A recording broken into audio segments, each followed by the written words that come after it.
Good morning, everybody. My name is Uncle Chartis. Welcome to my YouTube channel. I'm going to cover SPY QQQ Tesla and friends for us and identify pivot levels and trade ideas for us to be able to use this week to watch out for in hopes to attract some money to our trading account. And we have to start off here with SPY setting another new all-time high. I was watching the pivot level from Thursday, the high around 636-ish. You can see on my 15-minute chart, SPY cleared 636 and just popped up to new all-time highs, going with a new pivot high at 637.58, clearing that pivot high of the doji from last Thursday, continuing to be bullish and breaking out resistant levels. So today I'm going to cover and figure out what level is next in case the SPY continues to fly high to new uncharted territories. But if it is pullback time, we need to know what levels to watch as well so that we can trade the possible pullback. Now, if I turn on my Bollinger Bands here, you can see that this is certainly not the ideal area that you'd want to go long on. Now, Uncle mentioned SPY continued to break out another level. It continued to be bullish, but not quite the ideal area to go long because we are overextended and we're pretty far away from my favorite moving average, the 5-daily moving average. It gets too far away, it tends to retract a little bit. Now, there have been cases that even when the market is overextended above the upper Bollinger Band, there's been cases where it continued to go up. So if that is the case again and SPY continues to go up, the next pivot level to watch is at 637.7. If that level clears, we are heading to 640 and possibly even higher. Remember, this is price action analysis, so we make decisions based off the price action. So in this case, if we clear 637.7, that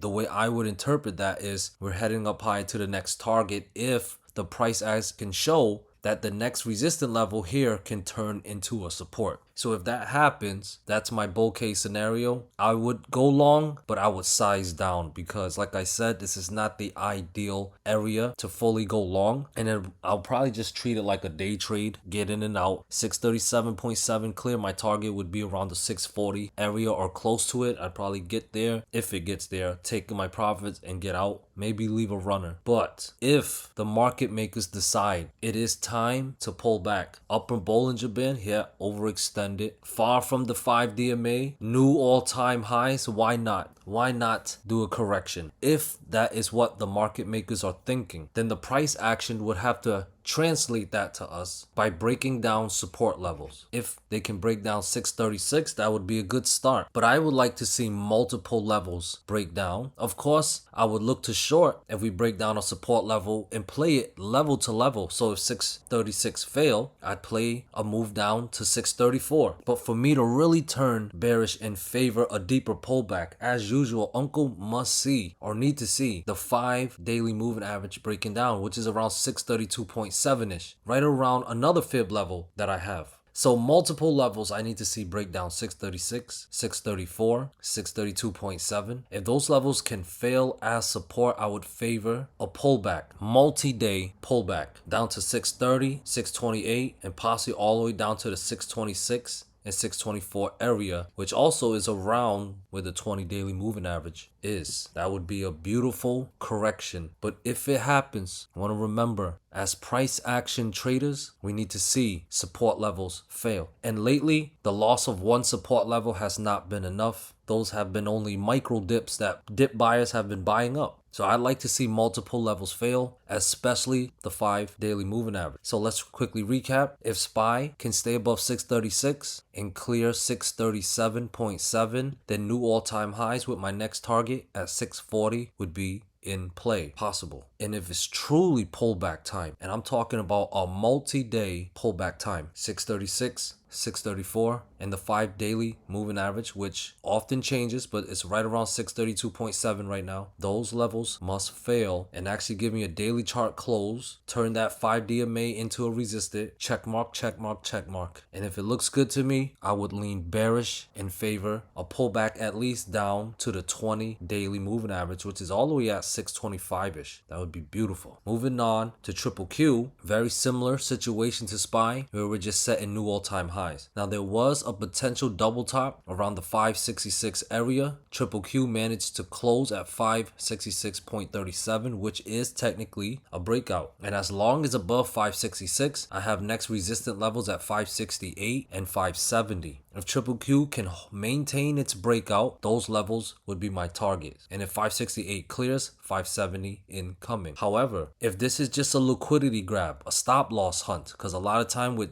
double tops like this, those liquidity grabs can happen. But to confirm it, we need to see 566 fail as support. If it does, 564.3, which is right around the 5 daily moving average, would be in play first. If that level fails, that would be a good sign that we are going to be getting a deeper pullback down to 563 and 560. So remember how I feel about the 5 daily moving average. Remember how the charts look when it's bullish and above that 5 daily moving average. It's bullish, but when it starts pulling back, remember, if I zoom out, I can show you an example of when it pulled back. Here we go. You can see when it pulls back, it spends majority of its time below the 5 DMA. Right now, we're still bouncing off of it as support. So if we do want to get bearish, 566 is a start. Loss of that as support is a start. But loss of 564.3 would definitely be bearish follow through. Here is Tesla. Now, Tesla gave us a bounce, recaptured the 309.3 level, and managed to give us a bounce all the way up to 323.63. But look at where it rejected, right from my 5 daily moving average. This is why I love this moving average so much. It's awesome. And when we see from July 10th up to July 22nd-ish, when Tesla was bouncing up, it used this moving average as a support consistently. But look at what happened when we lost it as a support level. We went back tested and it was respected as a resistant level, and where we found lots of strong selling pressure. Because of how important this moving average is, I cannot fully get bullish again on Tesla unless we can recapture it. From here, 319, 320.5, and the 5 daily moving average, which is around 323-ish, must recapture. And I would favor more upside back to the 330s. But right now, it's overall looking bearish. I recommend staying bearish below that moving average and also the fib level at 320.5. Bearish follow through for this coming week is to break down 315, 313, 311, and the fib level at 309.3. That level is very important because we technically lost that level on Thursday, last Thursday. Friday, we recaptured it, but all it did was back tested the 5 daily moving average. So if we lose that level again, I would feel more confident in being bearish and looking at last Friday's bounce as a dead cat bounce. So below those levels, especially 309.3, Unco will return back to being bearish and possibly with the odds more in favor of getting a lower low. Here is NVDA. NVDA, as of right now, failed to clear my 174 level. It gave us a new pivot, new all-time pivot high, but not a new all-time pivot close. And to get it, it still must clear 174. But if it's time for a pullback, if there is a potential M pattern playing out, and now that resistance has hit, they must show follow through. The bears must show follow through. Break down 172.5. Breaking down 171 would be a big win because that would be a loss of the 5 daily moving average. And I would not be surprised if we lose 171 and 169 and go down to the 164-ish level. Because if this M pattern is to play out, that 164-ish level would be a big level to test. And if it's lost, it's a great sign that the M pattern is going to play out. And that would be very, very bearish, giving us another potential 20, maybe even a $25 move to the downside. But it would start with 174 rejecting and 171 and 169 failing as support. Here is Coin. Now Coin looking a bit more bearish to me. I don't know if the bears ran out of bearish strength, but it's still overall below the 5 daily moving average, and we managed to lose another fib level at 393.3. If there is more bearishness to be had this week, we need to see Coin stay below 393.3 and break down 392, 390. And I do have some critical support levels at 386.5-ish. If those levels fail, great chance we drop down to 382, 380, or back to the low 370s. For me to turn bullish once again, recapturing 393.3 and 395 would be a good start. But when it's bullish, it's above the 5 daily moving average. And the 5 daily moving average is right around 400.80ish. So it must get back above the 400 and 402 resistant levels for me to favor a low is in, and we could be heading back to either all-time highs or set some new ones. And last but certainly not least, here is IWM narrowly avoiding once again a breakdown of that moving average, the 5 daily moving average. Seeing some wicks here, seeing some wicks from the downside of that candle, which indicates buying pressure. If there is follow through for that buying pressure to continue into next week, into this week, 225 must clear to put 227 plus in play. That's when I would trust the bounce. But if it is a dead cat bounce, both 223 and 221.5 must fail to send us back down to the 220 to 218 zone, and possibly this time even lower. Alright guys, thank you so much for being here and for watching Uncle Charles'